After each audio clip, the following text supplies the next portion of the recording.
comunidade Paz e Bem da Pós TV 247 do canal Filosofia e Movimento. Sou Carla Pavão e a Fernanda Carlos Borges está conosco aqui, mais um Mulheres e Mitos, no dia de hoje, continuando com Maleus Maleficarum, né, o martelo das feiticeiras, e a Fernanda vai contar aí mais um capítulo para a gente. Tudo bem, Fernanda? É mais um pedacinho, né? A gente não está vendo todos os capítulos porque o livro é gigantesco, é muita conversa fiada para convencer que as mulheres não prestam. Então, eu estou pegando trechos assim que dão para a gente uma ideia geral de como que é, de como que foi construída essa visão anti-mulher, né?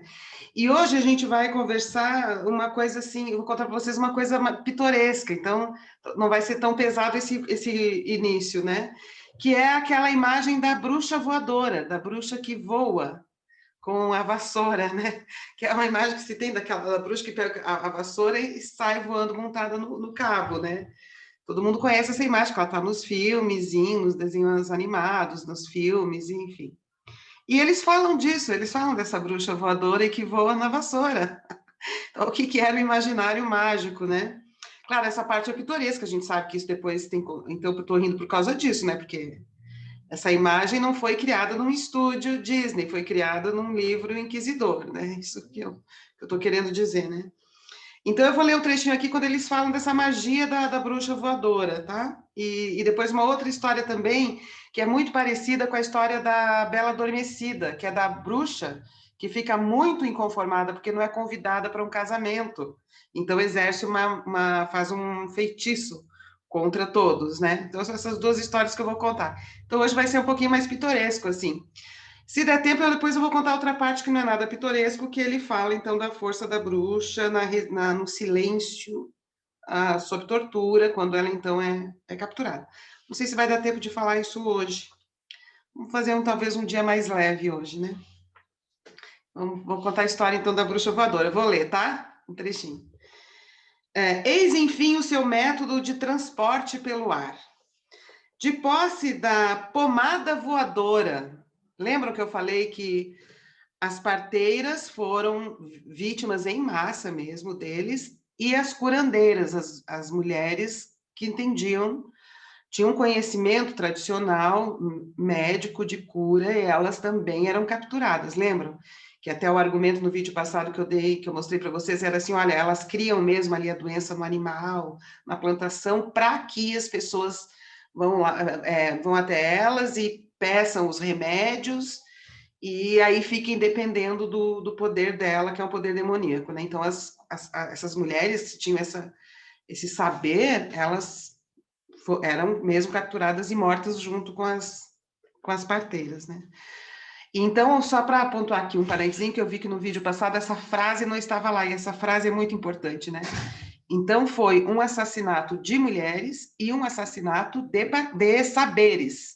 Eles assassinaram saberes, é um projeto de eliminação do saber da parteira e do saber da curandeira, né? Enfim, aí então o que favorecia a bruxa voar na vassoura era uma pomada. Então, de novo, associa-se, né, a pomada à curandeira, essas mulheres que entendiam das pomadas, dos emplastos, dos chás, etc., né? Então, ele fala assim, de posse da pomada voadora, que, como dissemos, tem sua fórmula definida pelas instruções do diabo, e é feita dos membros das crianças, sobretudo daquelas mortas antes do batismo. Por que crianças mortas antes do batismo? Porque eles eram tão canalhas que eles diziam que as bruxas gostavam de ser parteiras porque elas podiam entregar a alma dos recém-nascidos antes do batismo para o diabo. Então, aqui ele está usando mais um uso dessas crianças que, na imaginação deles, eram mortas pelas parteiras, né? Então, ungem com essa pomada uma cadeira ou um cabo de vassoura. Então, elas vão ou nas cadeiras ou no cabo de vassoura, como tem nos desenhos, né? Depois do que são imediatamente elevadas aos ares, de dia ou de noite, na visibilidade ou, se desejarem, na invisibilidade. Contamos aqui o caso de um voo visível feito à luz do dia, numa cidade às margens do Reno, na diocese de Constance. Havia uma certa bruxa tão detestada pelos habitantes da cidade, que não a convidaram para a celebração de um casamento. Então, essa mesma bruxa que voa na vassoura, agora ela entra numa história que é muito parecida com a história da Bela Adormecida. Então, essa bruxa, então ele fala dessa bruxa que voa, né, e que passa essa pomada. Então, já remete mesmo ao conhecimento das curandeiras, né? Passa a pomada no cabo de vassoura e voa na vassoura, né? E aí ele conta a história de uma bruxa dessa que voou, num episódio em que, tendo havido um casamento, ela não foi convidada e ficou revoltada, tal como a bruxa da história da Bela Adormecida. Então, não a convidaram para a celebração de um casamento, ao qual, no entanto, esperava-se o comparecimento de todos os moradores da região. Então, tipo, todo mundo ali do vilarejo foi, menos ela, né? Indignada e desejosa de vingança, chamou à sua presença um demônio. Tendo-lhe explicado o motivo do seu aborrecimento, pediu-lhe que desencadeasse uma tempestade de granizo para dispersar todos os convidados da festa. Então, na imaginação deles, a bruxa tem o poder de fazer uma tempestade de pedras, de granizo. O demônio concordou e, elevando-a no ar, levou até uma colina nas proximidades da cidade, à vista de alguns pastores. Ele coloca esses pastores na cena porque ele vai ter que usar essa presença desses personagens dos pastores para dizer que a tempestade que caiu sobre o casamento foi dessa bruxa, dessa mulher que eles dizem que é bruxa, entendeu? Porque só por isso que precisa ter esses pastores na história, porque eles que vão ser o testemunho do que viram, para justificar a tempestade como uma magia maligna da bruxa, né? Desta mulher, né? Pôs-se então a cavar um pequeno fosso que deveria encher de água para poder desencadear a tempestade, pois que é esse o método que usam para provocar chuvas de pedra. Como ali não dispusesse de água, encheu o fosso com a própria urina, e começou a revolvê-la com o dedo, conforme manda o ritual, com o demônio a postos, a observá-la. Ela fez um buraco, pôs a urina dentro e começou a mexer para transformar. E isso ele diz, isso a gente sabe que aconteceu, porque os pastores que estavam ali conseguiram ver o que estava acontecendo lá no alto da colina, né? Então, repentinamente, o demônio fez todo o líquido subir pelos ares, desabando uma violenta chuva de pedras apenas sobre os convidados e os dançarinos da festa. Depois de terem se dispersado e ficarem a se perguntar qual teria sido a causa do temporal, viram que chegava a bruxa na cidade, o que levantou forte suspeita sobre ela. Então, olha só, vou contar a história de outro jeito. Teve um casamento, nesse casamento caiu uma tempestade, e aí depois que passou essa tempestade, apareceu uma mulher que não tinha sido convidada. Logo, ela é a bruxa, né? Possivelmente era uma curandeira ou uma parteira. No entanto, depois que os pastores contaram o que viram, a importância então da testemunha, né? A suspeita transformou-se em certeza, pelo que a mulher foi presa. Prenderam esta mulher que chegou na cidade depois de uma tempestade. Cidade não, no vilarejo, né? E confessou que assim procedera porque não fora convidada para o casamento. E por esse motivo e pelas muitas outras bruxarias que já perpetrara, acabou queimada na fogueira. Então, uma mulher chega no vilarejo depois de uma tempestade que estraga um casamento, lança-se sobre ela uma suspeita de que ela era bruxa, uns pastores confirmam que viram o ato da bruxaria, ela é presa, é obrigada a confessar sob tortura que foi ela que fez a magia demoníaca e é queimada na fogueira. Né? Não tinha escapatória. Essa coitada se perde no meio de uma tempestade e já morre. Não tem o que fazer. Não tem. Quando eles decidem, tem uma testemunha, uma denúncia, uma testemunha. Coitada da mulher. E aí elas iam, então, para essa sessão de confissão, né? Que era uma sessão de tortura. E aí, muitas delas ficavam em silêncio, elas não tinham o que dizer, elas não tinham pacto com o demônio, elas não fizeram a tempestade, elas não adoeceram os animais, entendeu? Elas não fizeram o cara ficar impotente, elas não tinham nada a ver com isso. E aí eles dizem que o que eles dizem é quando elas ficam em silêncio, esse silêncio é uma força demoníaca. Aí eu imagino então essa mulher que chegou no vilarejo depois do casamento, foi presa, foi submetida à confissão dela, confessa, né, sob tortura. Ela diz: tá, fui eu que fiz a tempestade, para ver se aquilo acaba. E aí ela então, tendo confessado, é absolvida do pecado terrível e é queimada em praça pública, né? Aí eles dizem assim, né? Pelo que temos ouvido nas confissões das que levamos à fogueira, sabemos não serem elas agentes voluntárias da bruxaria, né? Porque elas são, então, conduzidas pelos demônios, né?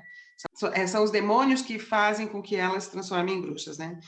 Então, olha só, ele pegou aquela mulher que chegou no vilarejo e levou sob tortura. Aí ele diz assim: depois de terem confessado os crimes sob tortura, sempre tentam se enforcar. E isso sabemos pelo fato de que, depois da confissão de seus crimes, os guardas ficam incumbidos de vigiá-las todo o tempo, mas mesmo assim, por alguma negligência por parte deles, acabam se enforcando com o cadarço dos sapatos ou com as próprias roupas. E é o diabo que as leva a agir assim, para que não possam obter o perdão pela contrição ou pela confissão sacramental. Então, essa mulher que chegou na vila depois de uma tempestade, que disseram que foi ela que fez a tempestade, ela foi presa, foi torturada para dizer que ela era mesmo uma bruxa, foi ela que fez a tempestade. Depois de, sob tortura, ela confessar, ela tenta se matar. E não é que ela tenta se matar porque ela está totalmente aviltada, destruída, e não confia mais no mundo. Ela tenta se matar porque é o diabo que faz com que ela se enforque para ela não receber o perdão dos torturadores dela. Sim, quer dizer, de qualquer jeito eles estão isentos, né? Lavando as mãos. Não, é horrível. Essa história da caça às bruxas é um episódio horroroso da humanidade. Mas ele está dentro de todo esse movimento do patriarcado, assim, todo um pensamento anti-mulher que tem séculos, né? Não é em todo mundo que tem, não é toda a cultura que criou isso, mas essa que nós herdamos criou isso, né? Então, olha a que ponto chega, né? E por que nós temos que ficar o tempo todo atentos? Porque, como a gente falou outro dia, são os esporos que estão por aí, né? No entanto, através da graça do Senhor, através da graça do Senhor, falam os torturadores.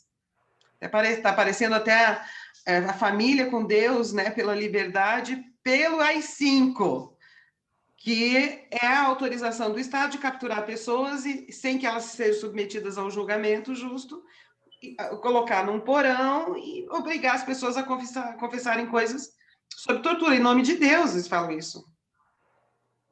O Bolsonaro é o cara que estão dizendo, claro, gente, eu não estou dizendo que é nesse nível hoje, né, evidentemente, mas o pensamento é o mesmo, né? É um homem que vem em nome de Deus e que, em nome de Deus, tem o direito à tortura e de parabenizar o Ustra por ter torturado a Dilma. Não é o mesmo nível de violência hoje, na cultura que nós construímos hoje, na sociedade que a gente constrói hoje, embora as mulheres continuem sendo assassinadas todos os dias, feminicídio, a gente sabe tudo isso, né? Mas o pensamento é o mesmo. Olha, esse homem veio por Deus e, em nome de Deus, ele aplaude um torturador daquela mulher, a Dilma. É que, assim, não tem a violência física, né? Mas a simbólica, emocional, e no meu caso, eu acredito que a espiritual, também deixam as pessoas bem balançadas, porque imagina a carga que você recebe, né? Com isso, a vibração que você recebe quando um cara fala um negócio desse, né? Não, aí ela perde totalmente a vontade de viver, tenta se matar para não ser queimada viva, e isso aí deu argumento para provar que ela era bruxa, pois foi o demônio que a fez se matar antes dela pedir perdão e receber o perdão pela contrição, né? Antes de receber. Pela contrição, ou pela confissão. Ou pela confissão. Então, você vê que era uma coisa assim, muito sem saída, e são argumentos bem canalhas, né? Você não tem saída, né? É uma coisa que mexe, que eu acho que mexe com a gente, porque assim, é um tipo de pensamento que não tem entrada, né? Por onde que você faz o Era um contato? lawfare, né? Era um lawfare deles, né? É um Ou lawfare seja, contra as mulheres, exato. E assim, e não tem, eles vão fechando tanto os argumentos que não tem permeabilidade. Não não tem tem por permeabilidade, onde sair. Ou não tem você o que é, você é. E falar. se você é, você vai morrer e vai ser torturada do mesmo jeito. E Acabou. Se tudo você vai não ser o é, demônio. Se também. você gritar, vai ser o demônio. Se você não gritar, vai ser o demônio. Se você. Tudo vai. Se você ficar em silêncio, vai ser o demônio. Se você suportar a tortura, é o demônio. Tudo vai ser o demônio. Se você tentar se enforcar, vai ser o demônio. Se você negar loucamente que você não é bruxa, vai ser o demônio que tá te dando força. Então, não tem saída. E aí eu fico pensando, Carla, também nessa coisa que a gente vive hoje, né? Que tem muitas pessoas. Como é que a gente conversa com esses neofascistas que acreditam em todas essas mentiras, que negam que existe uma pandemia, que acreditam que os banqueiros são os comunistas tramando uma nova ordem comunista universal, né? Que as mulheres, que existe uma ditadura gaysista, que educação sexual na escola é ensinar as crianças a serem gays ou a fazerem suruba e que não tem nada a ver, né? Já avisando, tem a ver com ensinar a criança a se proteger, né? Do abuso que acontece dentro das famílias, né? Então, e aí eu vejo muito como é que se conversa com essas pessoas. E o que eu acho é que com muitas delas não há conversa possível, como não havia com os inquisidores. Porque a traminha paranoica está tão alinhavadinha que qualquer coisa que você diga tem uma saída, entendeu? Não tem. Então, assim, a gente talvez tenha que entender que tem aquele grupinho ali de pessoas que está impermeável por enquanto, sabe? É impermeável. Vou ter que fazer um trabalho de profilaxia, né? Acho que de profilaxia para que aquele grupinho não aumente, entendeu? Não aumente, não cresça. Mas entender que, olha, no momento é como a bruxa, assim, falando que, cara, eu sou uma curandeira. Aquela pomada que eu tenho não é para eu voar numa vassoura, eu nunca voei em vassoura. O demônio está dando força para ela negar. Não tem jeito. Se você, desde a história da Terra é plana e da vacina não funciona, são essas pessoas. Para mim, que sou reencarnacionista, eles só estão voltando, né, em outros corpos. Mas, assim, não tem como dialogar. No meu meio, conheço pessoas idosas que não vão tomar vacina porque não funciona. E aí você vai fazer o quê? Você dá todos os argumentos, e o pior, quando tem uma pessoa, uma mulher nesta família negacionista que resolve tomar a vacina, ela é apedrejada. Porque ela vai trazer problema para toda a família tomando a vacina. Entendeu? Então, assim, é o mesmo caso, não tem. Os fatos não nos convencem, né? Não, eles não querem ser É uma coisa de convencidos. impermeabilidade. E quando É você uma vai lendo esse livro, você vai hipnose, uma vendo que é uma hipnose. trama impermeável, sabe? A coisa é tão fechadinha, tão amarrada, que vai dando um desespero, porque assim, não, assim, não existe o outro não tem voz, a bruxa não é humana, sabe? Parece A um palavra processo dela não vale hipnótico. nada.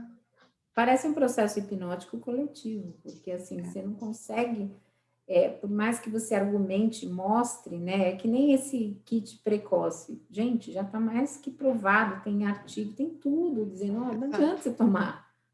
Né? Você só vai derreter seu fígado, mas você não convence essas pessoas que Não aderem a isso, convence. porque não adianta. Elas estão lutando Normalmente contra o demônio, elas têm né? alguém da saúde que diz que é para tomar, e aquele alguém da saúde tem argumento de autoridade, porque ou é o médico, ou é o dentista. Então, é o mesmo caso. Aí tinha os pastores que viram ela voar, o argumento de autoridade. Pastores aqui é do pastoreio, tá, gente? Não é pastor de igreja, é pastor do pastoreio, pastoreia animais no mato. E, enfim, aí aqui mais para frente, eu não, enfim, ele tem um caso aqui, mas não vai dar tempo agora a gente contar, que é o de um, ele fala de um padre que não acreditava que havia bruxas, né? Então, tinha quem não concordava com isso. Tinha quem dizia que, isso é uma loucura, né? Então, ele conta a história de um padre que negava, que dizia, as bruxas não existem, elas são só parteiras, são só curandeiras, são mulheres, isso não existe isso, elas não têm pacto com o demônio, ele era contra. Ele conta a história Então, desses que não acreditam no óbvio que então, é peraí, bruxa. mas não conta pra gente o final da história. Na próxima, então, Mulheres e Mitos, a Fernanda vai contar do padre que era a favor da gente, de certa forma, né? Porque É, ele mas só também que acreditava. nem sei se precisa contar a história inteirinha, mas é que ele conta essa história. Eu me chama a atenção essa história porque de vez em quando aparece assim: olha, tem fulano de tal, um padre que não acreditava. Mas daí depois ele conta a história: ó, mas daí ele estava. Vou contar rapidinho. É assim, ó, mas daí ele estava atravessando a ponte, sem querer bateu numa mulher que vinha atravessando a ponte, essa mulher caiu no lago e ela era uma bruxa. Daí ela amaldiçoou: você não vai sair vivo, não sei o que, não sei o que lá. E aí no dia seguinte ele acordou paralisado, não conseguia mais viver, e enfim, aí isso prova então que ela era bruxa, e aí o padre entendeu que as bruxas existem, entendeu? É, Então, tipo, você mas o que eu vira, acho interessante. o cara te joga na água, você vira para ele e fala, tá cego, meu, você não enxerga que tem gente aqui? Aí você Cuidado, já é você vai ser bruxa. bruxa. E aí no dia seguinte, talvez até por causa do frio, sei lá o que, enfim. Mas aí o que eu quero dizer, assim, a gente vai ver nesse livro que não era unanimidade, assim, que tinha pessoas da igreja que discordavam. Só que daí ele cita elas para mostrar que depois eles foram convencidos, né? Sobre esse olhar anti-mulher. Porque é isso, gente. Vamos parar de falar caça às bruxas. Assim, é um olhar anti-mulher. E a bruxa é o argumento para atacar mulheres, né? É que ele fala essa raça pérfida das mulheres. Então, por hoje é isso, né? Estamos aqui, sobrevivendo. Com a perfídia, tem aquela música, né? Perfídia. Podia colocar, né? Na entrevista que a gente fez com o Genuíno, lá no canal Filosofia em Movimento, ele fala uma coisa, porque o Genuíno sofreu todo tipo de tortura, né? Ele sofreu a tortura física e a tortura do lawfare, né? Tortura moral, tortura psicológica. Sim, sim. Então, ele diz que ele fala sobre isso, assim, tem dois tipos de tortura, aquela que começa, que é no corpo para atingir a mente, né? A alma, o espírito, e tem a outra que começa na mente para atingir o corpo, tanto que ele ficou super doente, teve um derrame, ele sobreviveu com chance de 20%, mas sobreviveu. Então ele fala, essa que começa também na desmoralização, na calúnia, No na cancelamento. difamação, no cancelamento, também atinge o corpo. Então, nesse período aqui era terrível, porque tinha essas mulheres sendo realmente presas, torturadas para confessar o pacto com o demônio e tal, e depois queimadas em praça pública, mas também tinha um ambiente geral assim de difamação que devia ser muito estressante para todas as mulheres, mesmo para aquelas que não foram capturadas como bruxas, sabe? Quer dizer, o tempo Sim. todo elas tinham que ficar ligadas porque a coisa ali tá. Existe uma difamação Párias. geral contra as mulheres, né? Sim, porque elas eram párias, né, da humanidade. Não presta para nada, só serve para trazer problema para o mundo da gente. Não, ou virar uma santa, né? Então, assim, aí imagina quanto estresse daquelas que se esforçaram muito para serem aprovadas, para corresponder à imagem da Virgem Santíssima, para serem as devotas, assim, convictas e convencerem de que elas devem ser respeitadas e poupadas. Isso também é muito estressante. Isso também é muito estressante. Enfim. Tá bom. Então, para vocês aí que nos viram, se inscrevam nos canais Filosofia e Movimento, Paz e Bem, PostTV 247. E olhem os projetos aí. A Fernanda vem daqui a pouco com a Escola da Tenda, eu já estou divulgando antecipadamente. E vamos juntos. Um beijo grande, obrigada. Tamo juntos, gente. Até a próxima com essas histórias. Tá, só um adendo. Juntos, juntas e juntes. Vamos Exato. enganar todo mundo. Um Exato. beijo. Beijo, Obrigada. tchau.